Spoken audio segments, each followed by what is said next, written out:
पाप मोचन पाने के लिए आइए हम इन वचनों के साथ प्रार्थना करें। रोमियों के नाम संत पौलुस के पत्र के अध्याय 3 और वचन 23 और 24। क्योंकि सबों ने पाप किया और सब ईश्वर की महिमा से वंचित किए गए।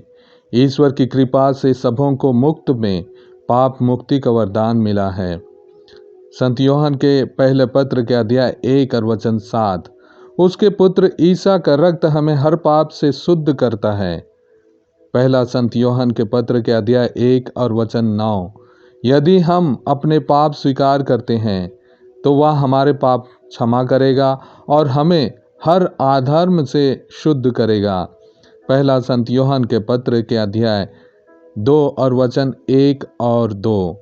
किंतु यदि कोई पाप करता है तो पिता के पास हमारे लिए एक सहायक विद्यमान है, अर्थात धर्मात्मा ईसा मसीह। उन्होंने हमारे पापों के लिए प्रायश्चित किया और न केवल हमारे पापों के लिए बल्कि समस्त संसार के पापों के लिए भी।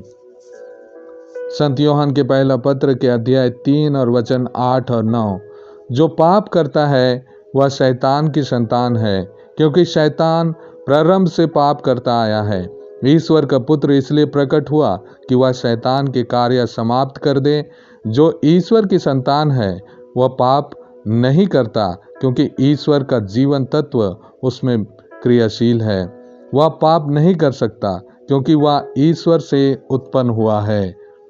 पहला संत पेतरुस के पत्र के अध्याय 1 और वचन 15।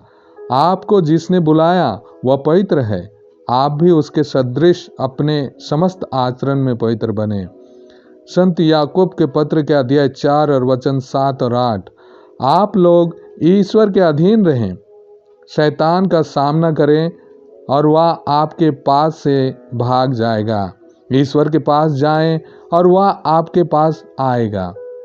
इब्रानियों के नाम संत पौलुस के पत्र के अध्याय 10 और वचन 14।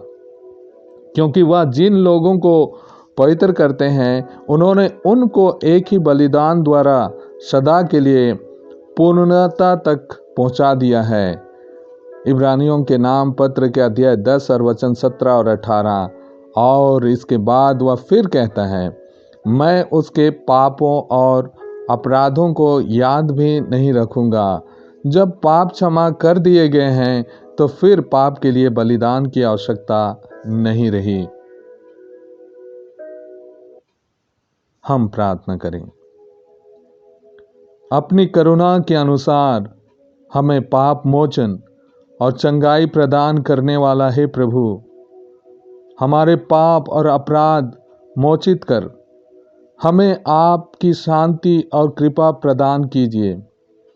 पश्चातापी पापी के लिए प्रतिज्ञात आशीषें हमें दीजिए।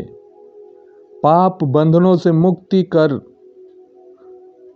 पवित्र शरीर और रक्त की पुण्यता योग्यता द्वारा हम सबको पवित्र कर। आमीन।